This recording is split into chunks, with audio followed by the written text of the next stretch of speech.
Welcome to your channel name, the place where true horror stories are told, and sleep becomes a luxury. In today's video, I'll share with you 3 terrifying stories, each based on real experiences from people just like us. From sleepless nights haunted by strange noises, to sightings of invisible entities, and threats that no one ever expected hiding right inside their own homes. So get ready. Turn off the lights, put on your headphones, and feel the tension build with every word. And remember, don't watch this alone if you scare easily. Story 1. Haunted in the House of 3 Little Boys. I'm an 18-year-old girl working as a babysitter for a family in a fairly quiet part of the city. They have 3 boys, Adam, 3 years old, gentle, sweet, and well-behaved. Chris, 7, glued to video games and the TV, easy to look after. But Bobby was different. Moody, picky, and especially hard to put to sleep. He'd often say strange things at night. I'd been with the family long enough to become close to Lucy, a single mom trying her best to raise her 3 boys alone. Their house wasn't big, but it was cozy and tidy. Each child had their own room. Lucy worked night shifts, so I usually stayed late.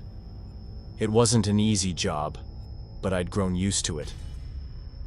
One night, after playing a few rounds of Wii tennis with Chris, I tucked Adam into bed. Chris headed to his room to change, and Bobby, who had to be in bed by 9, was already lying down. As I was settling, Chris begged for one more round. I agreed, but told him it was the last. While we were playing, I suddenly heard soft sobs coming from upstairs. Bobby. I paused the game and rushed up to his room. He was curled up under the blanket, whispering with a trembling voice. "There's a monster in the closet." I gave a soft chuckle, cupped his cheek, and reassured him. "There's no monster, sweetheart. But I'll leave the door slightly open so you feel safer." He nodded, calmer now. I went back down to finish the game with Chris. After it ended, he went to brush his teeth and get ready for bed while I stayed in the kitchen watching TV. But not long after, I heard Bobby crying again. I hurried upstairs to find him still tucked under the blanket, his eyes fixed on the now closed closet door. "Why do you think there's a monster?" I asked gently. "I heard it moving," he whispered. I offered to open the door and check, but Bobby shook his head violently. "Don't open it." Normally, I wouldn't have believed something like this, but as I stood close to the closet, I heard it. A soft knock, then a shuffling sound, subtle but distinct from inside. My stomach dropped. I scooped Bobby up and took him to Adam's room, locked the door, sat down with my phone and called Lucy. Trying to keep my voice calm, I asked, "Is there any chance you might have animals in the house? Or something in the walls? I just heard something strange in the closet." Her voice changed immediately. "It could be my ex. He's been harassing us. If he's inside the house, get the boys somewhere safe now." My heart was pounding. I quickly gathered all 3 kids and brought them into the living room. And that's when the front door slammed shut like a thunderclap. I froze. No one was there. The door was still locked, but I knew someone was inside. I locked everything tight and called the police, my heartbeat like a drum in my ears. Lucy arrived shortly after. The police searched the house but found no solid evidence. Still, we all knew something had invaded that home. Lucy replaced all the locks and sent the boys to stay with relatives for a few days. As for me, I still feel a chill every time I think of that night. The sound from the closet door never left me. Was it just the lingering shadow of a dark past still haunting that house? Or was there something much darker still watching from the shadows behind a closed door? Story 2. The knocking at the window, a babysitter's nightmare.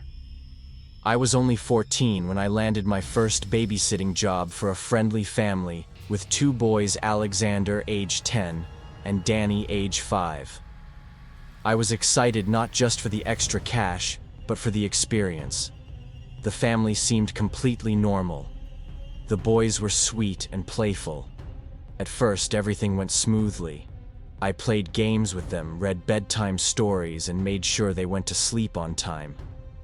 But the first night I stayed alone in the house, something happened that I'll never forget.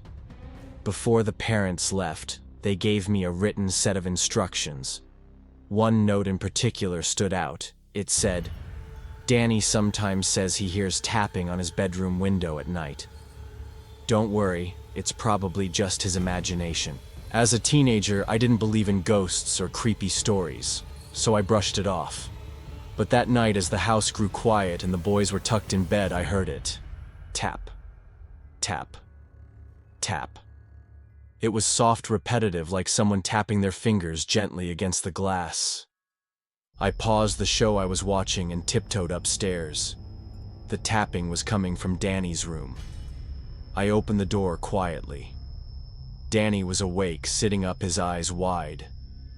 I turned on the lamp and glanced outside. Nothing but the neighbor's porch lights flickering in the distance. I smiled and said, "Probably just bugs bumping into the window. Nothing to worry about." He nodded, pulling the blanket tighter around himself. I kissed his forehead and left the room, closing the door gently. But just as I turned to go downstairs, tap, tap, tap. This time it was clearer, more deliberate. I rushed back, opened the curtain wider, squinting into the darkness. Nothing. No wind. No branches. Just still, heavy silence. A chill crawled up my spine. Something didn't feel right. I told Danny, "If anyone knocks again, I'll call the police." Okay. The moment I said that, the tapping stopped. But then I heard it, footsteps, running, fast, into the woods behind the house. My heart pounded. I called 911 immediately. When the police arrived, they took it seriously. And what they said next still haunts me. "This isn't the first time we've gotten calls like this," one officer said. "There have been reports of someone watching houses at night, knocking on windows, trying doors. But we've never caught him." They advised me to stay alert and suggested changing the locks. Lucy, the mother, was shaken when she got home. She arranged for the boys to stay with relatives for a while. As for me, I never took another babysitting job again. But the sound of that tapping still echoes in my memory. It wasn't random. It felt calculated. Like someone was waiting for the right moment, watching for just one mistake, one forgotten lock. I often wonder what would have happened if that window hadn't been shut tight that night. What if I had ignored Danny's words?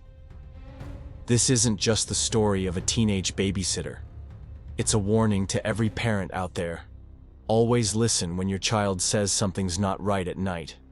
Because sometimes, they're the only ones who see what's really out there. Story 3. The Babysitter and the Night I'll Never Forget.